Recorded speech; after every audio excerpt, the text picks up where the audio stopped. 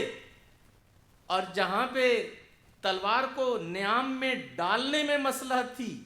وہاں پہ تلوار کو نیام میں ڈال دیا، لیکن جہاں اسلام کی مصلحت اس تلوار کو نکالنے میں تھی وہاں پہ تلوار کو نیام سے نکالا بھی۔ اور امیر المومنین کی اور ہمارے ائمہ کی بحثیں ہیں، وہی جو اختلافی موضوع پہ آپ بحث نہیں سننا چاہتے، ان موضوعات پہ ائمہ نے بحث کی ہے، ائمہ نے دلائل دیے ہیں، ائمہ نے گفتگو کی ہے، ہمارے مراجع تقلید نے گفتگو کی ہے۔ لہٰذا اتحاد، مفاہمت اور انڈرسٹینڈنگ کا مطلب یہ نہیں ہے کہ ہم ایشوز جو ہیں ان کو ڈسکس نہیں کریں۔ ہم ایک مائنورٹی ہیں، اگر مائنورٹی اپنے ایشوز کو ڈسکس نہیں کرے گی تو میجورٹی کے اندر ہضم ہو جائے گی۔ آپ کسی بلیک لیڈر کو اس بات پہ کنونس کر لیں کہ وہ بلیک ہسٹری کا ذکر نہ کرے، وہ کبھی اپنی قوم کے درد نہ روئے، کبھی اپنے قوم کے مسائل نہ بیان کرے، اوباما صدر بن جائیں گے لیکن صدر ہوتے ہوئے بھی اپنی قوم کا درد روتے رہیں گے، اپنی تاریخ بتاتے رہیں گے، اپنی قوم کے اوپر ہونے والے ظلم کا تذکرہ کرتے رہیں گے۔ پوری دنیا پہ یہودی حکومت کرتے ہیں لیکن ہولوکاسٹ کا تذکرہ آج بھی بند نہیں ہوا ہے۔ اور اگر آپ ہولوکاسٹ کے حوالے سے کوئی بات ایسی کہہ دیں کہ جو ان کے مزاج نازک پہ ناگوار گزرے تو آپ کو معلوم ہے کہ آپ کا حشر کیا ہوتا ہے۔ تو کہنے کی بات میں جو عرض کرنا چاہتا تھا وہ یہ تھا کہ دوسری ایکسٹریم پہ بھی مت جائیں۔ ہم اتحاد کے دائی ہیں، ہم مفاہمت کے دائی ہیں، ہم اتحاد اور وحدت چاہتے ہیں، انڈرسٹینڈنگ چاہتے ہیں، ورکنگ ٹوگیدر چاہتے ہیں،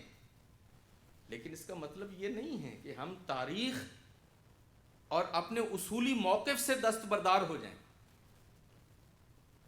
جو ڈیبیٹ ہے، جو ہمارا نیریٹو ہے، جو ہمارے ایشوز ہیں وہ ہم ڈسکس کرتے رہیں گے، اور وہ ہمیں کرتے رہنا چاہیے تاکہ ہمارے بچے، ہمارے نوجوان، ان کو پتہ ہو کہ اگر ہم شیعہ ہیں تو کیوں شیعہ ہیں۔ آپ کو پتہ ہے مائنورٹی کو ہمیشہ ایکسپلین کرنا پڑتا ہے کہ تم ڈیفرنٹ کیوں ہو، میجورٹی کو تو کبھی بیان نہیں کرنا پڑتا کہ ہم ایسے کیوں ہیں، وہ تو سمجھتے ہیں ہونا ہی ایسے چاہیے ہر کسی کو۔ تو میجورٹی تو سکہ رائج الوقت ہوتا ہے، اسے تو ایکسپلین نہیں کرنا پڑتا اپنے آپ کو، لیکن مائنورٹی کو ہر وقت ایکسپلین کرنا پڑتا ہے کہ اگر میں ڈیفرنٹ ہوں تو کیوں ڈیفرنٹ ہوں، میرا نیریٹو کیا ہے، میرے دلائل کیا ہے، میری ریزننگ کیا ہے۔ تو ہمارے بچوں کو اور ہمارے نوجوانوں کو زندگی بھر سوالوں کا جواب دینا پڑتا ہے، اور اگر انہیں معلوم نہیں ہوگا کہ وہ کون ہیں اور وہ کیا ہیں، اور ان کے اگر اختلاف ہیں تو کیا ہیں اور اس کے دلائل کیا ہیں، تو وہ جواب کیا دیں گے؟ وہ شائع کرنا شروع کر دیں گے، اور پھر رفتہ رفتہ کیا ہوگا کہ وہی جو میجورٹی کا نیریٹو ہے وہی آپ کا نیریٹو بھی بن جائے گا۔ لہٰذا یہ ایک بڑا ڈیلیکیٹ اور بڑا پیچیدہ مسئلہ ہے۔ ہاں، جب ہم اختلافی چیزیں بیان کرتے ہیں تو ہمیں ادب کے ساتھ، سلیقے کے ساتھ، تہذیب کے ساتھ، تمیز کے ساتھ، تہذیب کے دائرے میں رہتے ہوئے ان چیزوں کو بیان کرنا چاہیے۔ ہمیں کسی کو گالی نہیں دینا، ہمیں کسی کی توہین نہیں کرنا، ہمیں نفرت نہیں پھیلانی ہے، ہمیں امت کو ڈیوائیڈ نہیں کرنا ہے، ہمیں امت کو تقسیم نہیں کرنا ہے۔ یہ سب باتیں اپنی جگہ پر، لیکن جو ایک ایکیڈیمک ڈسکشن ہے، ایک ایکیڈیمک ڈائیلاگ ہے، وہ ہمیں جاری رکھنا چاہیے۔ ہمیں ہمارے عقائد معلوم ہونے چاہیے، ہمیں ہماری تاریخ معلوم ہونی چاہیے، ہمیں ہمارا اصولی موقف معلوم ہونا چاہیے اور اس کے دلائل بھی معلوم ہونا چاہیے۔ اور اگر وہ ہم مجالس میں بیان نہیں کریں گے تو کب بیان کریں گے، کہاں بیان کریں گے؟ تو میری بات سمجھ رہے ہیں نا آپ؟ لہٰذا نہ وہ ایکسٹریم نہ وہ ایکسٹریم۔ اور پھر اس کے بعد یہ ہے کہ تاریخ کی اہمیت ضرور ہے، لیکن تاریخ سب کچھ نہیں۔ ہمیں انہی مجالس میں اپنے اصول دین بھی سیکھنے ہیں، ہمیں اپنے فروع دین بھی سیکھنے ہیں، ہمیں اخلاق بھی سیکھنا ہے، ہمیں آداب بھی سیکھنے ہیں، ہمیں جینے کا سلیقہ بھی سیکھنا ہے، ہمیں اپنی قوم کو آگے بھی بڑھانا ہے، ہمیں اپنی قوم کو ہدف بھی دینا ہے، اس کو میسج بھی دینا ہے، اس کو ترقی کے لیے راستے بھی بتانے ہیں۔ لہٰذا یہ گفتگویں بھی ہماری مجالس میں اور عزاداری میں شامل ہونا چاہیے تاکہ کمپریہنسو پیکج ہو۔ عزاداری کے نتیجے میں یہ جو ہماری گفتگو ہے یہ کمپریہنسو پیکج ہو، صرف فضائل اور مصائب نہ ہوں یا صرف مسائل ہی مسائل نہ ہوں، اور یہ بھی سامنے رکھا جائے کہ رمضان کا ماحول اور ہوتا ہے اور محرم الحرام اور سفر کا ماحول اور ہوتا ہے۔ ایک صلوات پڑھیے باواز والا۔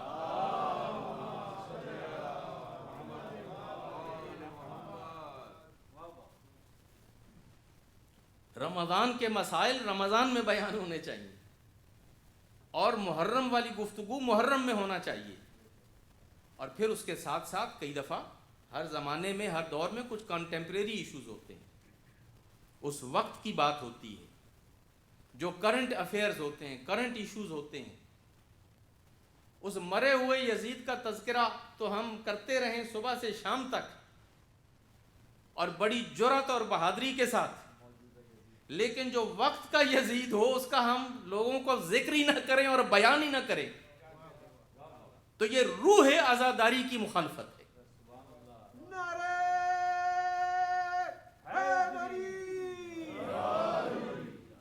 لہذا اگر ظلم برا تھا تو آج بھی ظلم برا ہے، اگر ناانصافی کل بری تھی تو وہ آج بھی بری ہے، اگر کل کا یزید برا تھا تو آج کا یزید بھی برا ہے۔ اور جب ہم اس یزید کا تذکرہ کرتے ہیں اور اس کے اوپر لعنت بھیجتے ہیں تو ہمیں اپنے دور کے یزیدوں سے بھی بیزاری کا اظہار کرنا چاہیے اور اپنی قوم کو بتانا چاہیے کہ ہو از ہو، تاکہ جو لوگ میڈیا کے پروپیگنڈے میں آ جاتے ہیں ان کو حقائق کا علم ہو اور انہیں پتہ ہو کہ یہ جو سامنے والے چہرے ہیں یہ کچھ اور ہیں۔ آج کل تو ہر کسی نے ماسک پہنا ہوا ہے، لیکن بہرحال انہوں نے کچھ زیادہ ماسک پہنے ہوئے ہیں۔ ایک صلوات پڑھیے بابا سے والے۔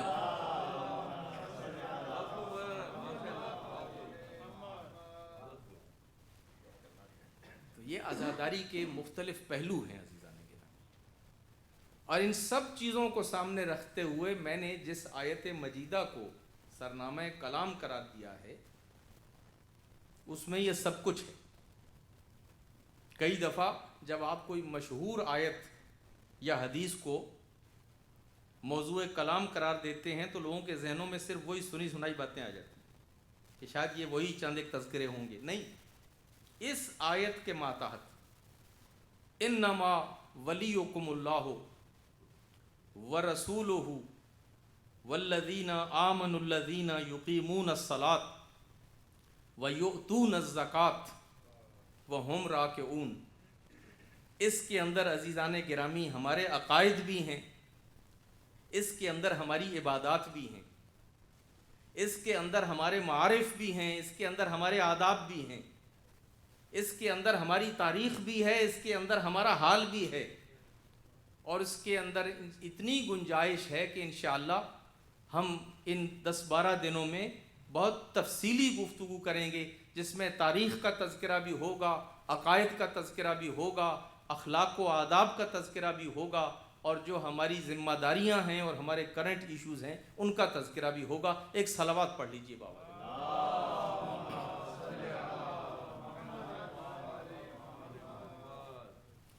بس ایک لفظ، آیت کا پہلا لفظ، اور یہ سب تمہید تھی، انشاءاللہ کل سے اصل گفتگو شروع ہوگی۔ آیت کا پہلا لفظ ہے انما۔ انما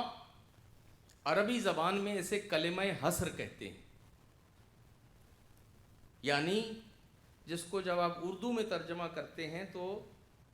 اس کا ترجمہ ہوتا ہے صرف یا سوائے اس کے نہیں، سوائے اس کے نہیں، بیسیکلی ایکسکلوڈ کر رہے ہوتے ہیں آپ ہر چیز کو اور ایک چیز ثابت کر رہے ہوتے ہیں۔ اور سادہ زبان میں آپ لفظ صرف، اونلی، ہر چیز کو نیگیٹ کر کے ایک چیز آپ ثابت کر رہے ہوتے ہیں۔ اور یہ عربی زبان کا مزاج ہے۔ جو لوگ عربی زبان اور اس کی گرامر سے واقف ہیں وہ جانتے ہیں کہ عربی زبان جو ہے وہ بڑی باریکیوں والی زبان ہے۔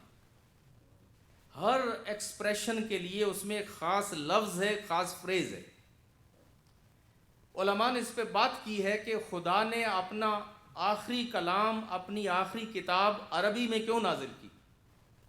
یہ خود ایک موضوع ہے جو اس وقت بیان نہیں ہو سکتا، لیکن ون لائنر یہ ہے کہ عربی زبان سے زیادہ کوئی اور زبان ایسی تھی نہیں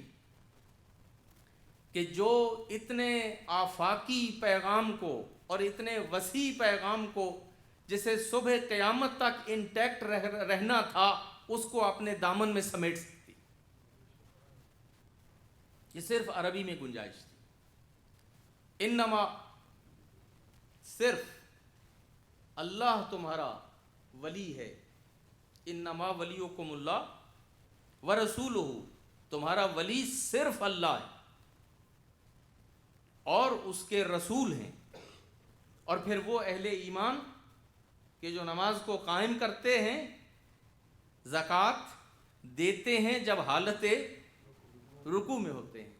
یہ سورہ مائدہ کی آیت نمبر 55۔ اس پہ گفتگو تو بعد میں ہوگی۔ لفظ انما کہ اللہ نے انما کہہ کے یہ مسئلہ سرپرستی، گارڈینشپ، لیڈرشپ، حاکمیت اور حکومت، اس کو خود قرآن میں طے کر دیا کہ یہ بات کو جھگڑے نہ ہوں کہ حاکم کون اور محکوم کون، بات کو یہ جھگڑے نہ ہوں کہ ولی کون اور سرپرست کون۔ یہ فیصلے سقیفہ میں بیٹھ کے لوگوں کو نہ کرنا پڑے۔ یہ کوئی نہ کہے کہ اب رسول اللہ تو نہ رہے، لہٰذا اب ہمارا ولی کون ہے، ولی و امر المسلمین کون ہوگا۔ تو اس آیت میں اللہ نے بتایا کہ انما ولیکم اللہ ورسولہ والذین آمنوا الذین، پھر وہ مومنین کے جن کو ولی ہونا ہے ان کا پورا کرائٹیریا خدا نے اور ان کا پورا ایڈریس قرآن میں دے دیا ہے۔ پورا کرائٹیریا اور ایڈریس قرآن مجید میں موجود ہے، جس میں ہم بعد میں بات کریں گے۔ لیکن لفظ انما کے ساتھ صرف تمہارے ولی یہ ہیں، یعنی ان تینوں کے علاوہ کوئی آدمی کوالیفائی ہی نہیں کر سکتا کہ وہ تمہارا ولی یا حاکم بن سکے۔ یہ کرائٹیریا دے دیا کہ اس سے خارج کوئی آدمی فاقد الشرائط ہے، اس کے اندر یہ صلاحیت ہی نہیں ہے کہ وہ تمہارا حاکم بن سکے، تمہارا ولی بن سکے، تمہارا سرپرست بن سکے۔ اور یہ جملہ قرآن مجید میں بہت جگہوں پہ آیا ہے، اور ہماری کمیونٹی کا تو یہ فیوریٹ ہے، اس لیے کہ آپ آیت تطہیر بھی اگر پڑھیں تو کیا ہے، انما یرید اللہ لیذھب عنکم الرجس اہل البیت ویطہرکم تطہیرا۔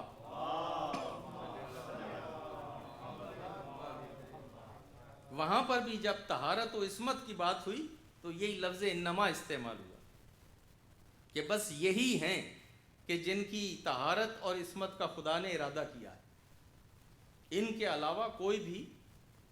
کسی کی عصمت اور طہارت کا خدا نے ارادہ نہیں کیا۔ اور یہاں پہ حکومت و ولایت کا تذکرہ ہے اور وہ صرف انہی لوگوں کا ہے۔ تو عزیزان گرامی، یہ لفظ تو اب آپ کے ذہن میں آ گیا، تفصیل انشاءاللہ کل بیان ہوگی، لیکن یہی لفظ ہے کہ جو کربلا سے نکلتے وقت،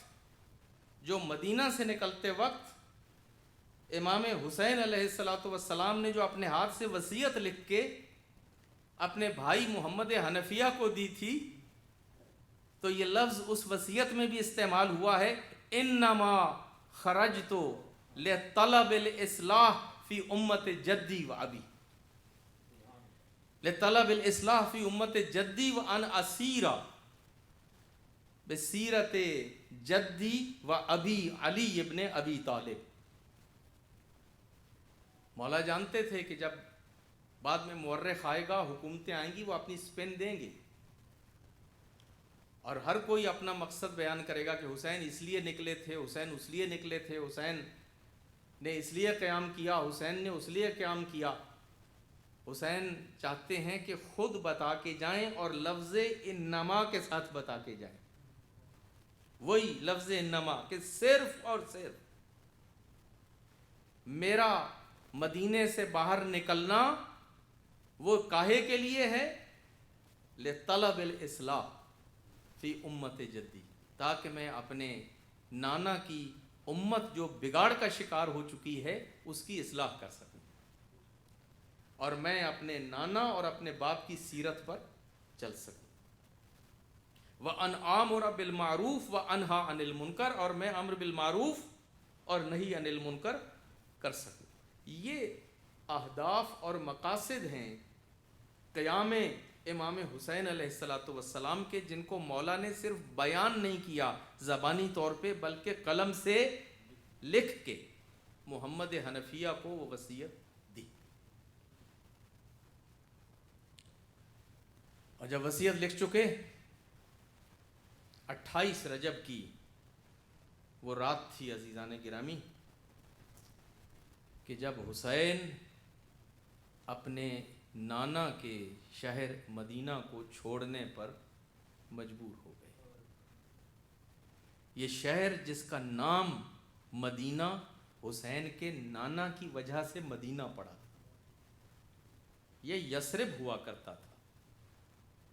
رسول اللہ کی ہجرت کی وجہ سے اس کا نام پڑا مدینۃ النبی،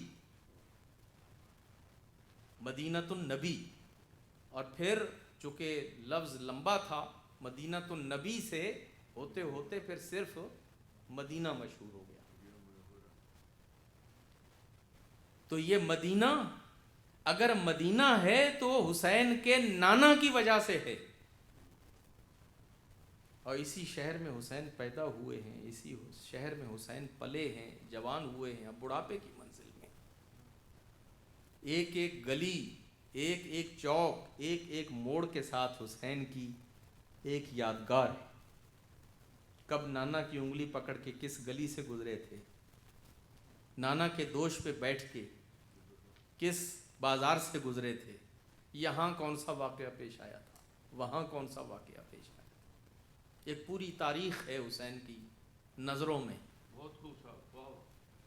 یہ مدینہ کو چھوڑنا حسین کے لیے آسان فیصلہ نہیں تھا، لیکن حسین کے ایک دوراہے پہ کھڑے ہیں، یا تو کنج عزلت میں بیٹھ جائیں، گوشہ نشین ہو جائیں، خاموش ہو جائیں، دوسرے صحابہ زادوں کی طرح کوئی عذر تراش کر کے طاغوت کی حکومت کو قبول کر لیں، اور یا پھر یہ ہے کہ نانا کی قبر، نانا کی مسجد، ماں کی قبر، بھائی کی قبر اور اپنی ان ساری یاداشتوں اور یادگاروں کو چھوڑتے ہوئے مدینہ کو ترک کر۔ وطن ہر کسی کو پیارا ہوتا ہے، لیکن عزیزان گرامی، حسین نے وہی جو مقصد بیان کیا ہے، اس مقصد کی خاطر، مقصد اتنا بڑا ہے کہ حسین نے مدینہ چھوڑنے کا فیصلہ کر لیا رات کی تاریکی میں۔ اب مورخ نے جو بیان کیا ہے وہ حسین کے دل کی بے تابی کو بیان کرتی ہے۔ کبھی نانا کی قبر پہ آتے ہیں، کبھی ماں کی قبر پہ آتے ہیں، کبھی بھائی کی قبر پہ آتے ہیں، اور ایک ایک دفعہ نہیں بلکہ روایات میں ہے 2-2 3 مرتبہ پلٹ پلٹ کے آئے ہیں ان قبروں کو الوداع کہنے کے لیے، نانا میں جا رہا ہوں، اماں اب اس کے بعد حسین تمہاری قبر پہ نہیں آئے گا۔ ایک ایک قبر سے وداع کیا۔ جب ان سب قبروں سے وداع کر چکے نا، تو روایات میں ہے کہ ایک نانی تھی ام سلمہ کے نام سے، ام المومنین ام سلمہ، اہل بیت سے محبت کرتی تھیں۔ حسین آئے ہیں ام سلمہ کے پاس، نانی اماں میں مدینہ چھوڑ رہا ہوں۔ ہیں حسین آپ مدینہ چھوڑ رہے ہیں؟ کہاں میں چھوڑ رہا ہوں اور اپنے ساتھ زینب کو بھی لے کے جا رہا ہوں، ام کلثوم کو بھی لے کے جا رہا ہوں، بیویوں اور بچوں کو بھی لے کے جا رہا ہوں۔ جب یہ اپنی ہجرت کی خبر دیتے ہیں نا ام سلمہ کو، تو ام سلمہ کہتی ہیں کہ بیٹا حسین دیکھو تم مدینہ چھوڑ رہے ہو، جہاں جانا چاہو چلے جانا، لیکن ایک عراق نہ جانا، ایک عراق نہ جانا۔ کہا کیوں نانی اماں عراق کیوں نہ جاؤں؟ ایک مرتبہ اٹھیں اور ایک چھوٹی سی شیشی اٹھا کے لائیں اور کہا کہ اے حسین تمہارے نانا نے یہ شیشی مجھے دی تھی اور کہا تھا کہ اس کے اندر یہ جو مٹی ہے نا یہ عراق کی مٹی ہے، حسین اس سرزمین عراق پہ میرا بیٹا شہید ہوگا، اور ام سلمہ جس دن میرا بیٹا شہید ہوگا نا اس دن اس شیشی میں موجود مٹی کھولتے ہوئے خون میں تبدیل ہو جائے گی۔ جب اس کے اندر خون کھولنا شروع کر دے تو سمجھ لینا کہ میرا بیٹا شہید کر دیا گیا۔ یہ سننا تھا کہ حسین کہتے ہیں کہ نانی اماں جو ہونا ہے وہ ہو کے رہنا ہے، اور یہ واقعہ جو نانا نے آپ کو بتا رکھا ہے یہ ہمارے علم میں بھی ہے۔ اور نانی اماں یہ مٹی تو ہے نا شیشی کے اندر، میں تھوڑی مٹی کربلا کی اٹھا کے آپ کو اور بھی دے دیتا ہوں۔ ایک مرتبہ مولا نے ہاتھ بڑھایا، کربلا کی کچھ مٹی لی، نانی اماں کو دی، کہا اس مٹی کو بھی ساتھ رکھ لیجئے، یہ مٹی بھی کربلا کی مٹی ہے، جب وہ شیشی میں مٹی خون بنے گی تو یہ بھی خون بن جائے گی۔ ایک مرتبہ نانی سے وداع کیا، ام سلمہ سے وداع کیا، گھر میں آ گئے، رات کا وقت تھا، حکم دیا کہ ناکوں کو تیار کر کے لایا جائے۔ محلہ بنی ہاشم میں عزیزان گرامی یہ رات کا وقت ہے، مدینہ کے وارث، مدینہ کے مالک، مدینہ کے ولی، مدینہ کے وارث، مدینہ کی روح، مدینہ کی جان مدینہ کو چھوڑ کے جا رہے ہیں۔ سواریوں کو لا کے دروازوں پہ بٹھا دیا گیا، ایک گلی کے سرے پہ عباس کھڑے ہو گئے جا کے، دوسرے سرے پہ علی اکبر جا کے کھڑے ہو گئے۔ رات تھی، تاریکی تھی، محلہ بنی ہاشم کا تھا، کسی کے آنے کی کوئی توقع نہیں تھی، مگر پھر بھی یہ پردہ ہے زینب کا، یہ پردہ ہے بیویوں کا کہ جس کے تحفظ کے لیے گلی کے دونوں سروں پہ پہرا ہے۔ عزیزو روایات میں بتایا جاتا ہے ایک مرتبہ دروازہ کھلا، ایک بی بی آئیں، اور جب وہ آگے بڑھیں تو ایک 13-14 سال کے صاحبزادے آگے بڑھے اور انہوں نے اس بی بی کو سوار ہونے میں مدد دی۔ مورخین بیان کرتے ہیں کہ وہ صاحبزادے قاسم تھے اور انہوں نے اپنی ماں ام فروہ کو سوار کیا۔ پھر ان کے بعد ایک بی بی آئیں اور ان کو سوار کرنے کے لیے کڑیل جوان اٹھا، اور اس کڑیل جوان نے اٹھ کے اس بی بی کو سوار کیا۔ مورخین بتاتے ہیں کہ وہ کڑیل جوان علی اکبر تھا، اپنی ماں ام لیلہ کو آج سوار کر رہا ہے۔ لیکن تھوڑی دیر میں ایک ایسی خاتون دروازے سے نکلی کہ حسین نے کرسی چھوڑ دی، عباس نے پہرا چھوڑ دیا، ادھر سے دوسرے پہردار نے پہرا چھوڑ دیا، سارے جوان مولا کے ساتھ آگے بڑھتے ہیں، کوئی بیوی کا ہاتھ پکڑتا ہے، کوئی بیوی کی چادر کو پکڑتا ہے، کوئی اس محمل کو پکڑتا ہے، سب مل کے بڑے ادب اور احترام سے اس بی بی کو سوار کرتے ہیں۔ مورخین بتاتے ہیں وہ بی بی ثانیہ زہرا زینب سلام اللہ علیہا تھیں، جن کو اس ادب اور احترام سے آج مدینہ سے سوار کیا گیا۔ میں کہتا ہوں بی بی، آج تو آپ کو ان سب نے مل کے کس ادب اور احترام سے سوار کیا، مگر جب 12 محرم ہوگی اور یہ سب مقتل میں سو رہے ہوں گے، آپ کے ہاتھوں میں رسیاں ہوں گی، آپ کے سر پہ ردا نہ ہوگی، اور آپ کو اس انداز میں جب شمر کے تازیانے اور شمر کے وہ جملے اور اس میں آپ کو سوار ہونا پڑے گا، بی بی آپ کو یہ الوداع بہت یاد آئے گا، آپ کو مدینہ سے رخصت بہت یاد آئے گی۔ لیکن بی بی بڑے مقاصد کے لیے یہ بڑی قربانیاں دینا آپ کے خاندان کا شرف ہے، آپ کا امتیاز ہے۔ الا لعنت اللہ علی قوم الظالمین وسیعلم الذین ظلموا ای منقلب ینقلبون۔ ماتم حسین۔